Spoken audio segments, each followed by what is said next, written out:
Salut à tous, ravi de retrouver sur Direct Course, direction l'hippodrome de Chantilly et plus précisément sa piste en sable fibré pour le quintet de ce mardi 20 novembre. Il s'adresse à des chevaux bien connus en semblable société, celle des gros handicaps quintet plus. Voici mon pronostic, j'ai placé en tête le 8 Chevrolet, un cheval qui n'a plus à faire ses preuves dans ce genre de tournoi. Il y compte déjà un succès et 6 places en 13 participations. Sachez également qu'il retrouve le parcours des 1600 mètres après 2 sorties sur 1200.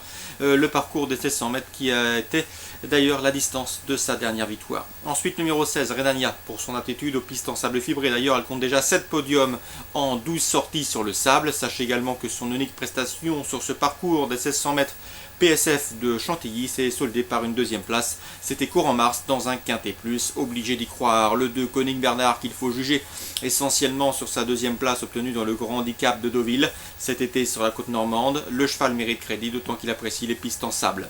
Le 14 Trévière, ce fils de Gaulois reste sur une encourageante série de 4 podiums consécutifs et a déjà gagné sur le sable. Une confirmation est attendue. Le 13 Iocastos, sans des ennuis de trafic la dernière fois en début de mois sur l'hippodrome de Saint-Cloud, il n'aurait pas été loin de la vérité. Mieux vaut donc le reprendre en confiance. Ensuite le numéro 6, Cool Star, qui à l'instar de notre favori possède de solides références dans le quintet. D'ailleurs il peut se targuer d'en avoir déjà remporté 4, ce qui n'est pas donné à tout le monde.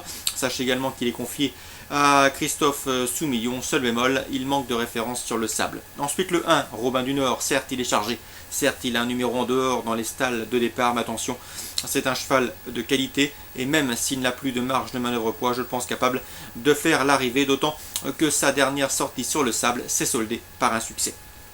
Je me méfierai également du 11 Hail Holy Queen. Certes, cette jument demeure intermittente, mais dans un bon jour, elle a prouvé qu'elle était compétitive à ce niveau de compétition. N'oubliez pas non plus qu'elle compte 2 podiums en autant de sorties sur le sable, de quoi incliner à une certaine méfiance. En cas de non-partant, je vous citerai le 17 Stormy Ocean, qui voit à l'évidence mieux que ne l'indiquent ses derniers classements. Résumé chiffré pour ce quintet du mardi 20 novembre, 8, 16, 2, 14, 13, 6, As et 11. Concernant Lyon-la-Soie en Réunion 2, dans la première course, souvenez-vous, Eric Becker nous avait dit du bien du 110 Vincedor. Le cheval lui avait donné raison en se classant et en faisant l'arrivée 3e à Bellecote.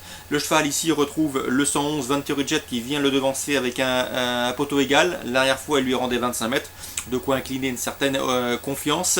Sachez que Vincedor n'est plus entraîné par Eric Becker, mais maintenant désormais par Ludovic Pelletier. Donc le 110 Vincedor, s'il est sage, il peut mettre tout le monde d'accord. On lui posera le 111 Vanterujet qui vient de le devancer. Et surtout le 109 Valero One, deuxième de la course référence et qui cette fois-ci bénéficiera d'un avantage initial de 25 mètres et qui surtout sera déféré des 4 pour la première fois de sa carrière. 110, 111, 109. Dans la troisième, je sais que Bruno Cormier effectue un déplacement ambitieux dans le 113 avec le 315 Trésor du Breil qui reste sur un succès convaincant à Laval. Une confirmation est attendue, d'autant que le cheval sera déféré des 4 pieds et confié à Mathieu Abrivard. Le 313, Topaz de Gournay, auteur d'une course de rentrée encourageante à Vincennes, devrait une nouvelle fois courir en amélioration. Elle s'annonce redoutable, elle qui était réservée pour cet hiver. Le 302, Théodurzi, l'un des meilleurs 5 ans de la région, devrait également défendre chèrement ses chances. 315, 313, 302. Pour d'éventuels trios, je rajouterai le 312 Reyes et le 316 Rire Mutin, 2 chevaux qui sont confirmés à ce niveau, mais qui ici doivent affronter leur cadet. Dans la quatrième, le 416, Rustil Vive, déféré des 4 pieds, c'est très bien. Notez d'ailleurs que ces 3 dernières sorties déférées des 4, eh bien, se sont soldées par 2 succès et une place de deuxième. Bref, c'est un cheval qui s'annonce une nouvelle fois redoutable. Je lui poserai le 418 Régate de Prieur, qui reste certes sur plusieurs échecs, mais notez qu'elle sera déférée des 4 pieds, chose qui n'a pas été faite depuis plusieurs courses, depuis le mois de juin pour être précis, date d'une place obtenue dans un quintet à Vichy, corde à droite. Bref, un retour en forme n'est sûrement pas à exclure. La cinquième, le 517 Uragono Turgo me plaît beaucoup. Le cheval s'est certes montré fautif pour sa rentrée à Marseille-Vivo, mais ensuite il a montré sa forme en retrait. Et vu sa prestation ce jour-là après sa disqualification, eh bien, il semble ici en mesure de refaire parler de lui. Le 517 Uragano Turgo, je lui opposerai le 516 Uxor de Morges. Le pensionnaire de David Aon possède la meilleure réduction kilométrique du peloton sur ce parcours. Ça doit suffire pour faire l'arrivée. Course ciblée à Lyon-la-Soie en Réunion 2. La première, la troisième, la quatrième et la cinquième. Bon début de semaine à tous et rendez-vous demain.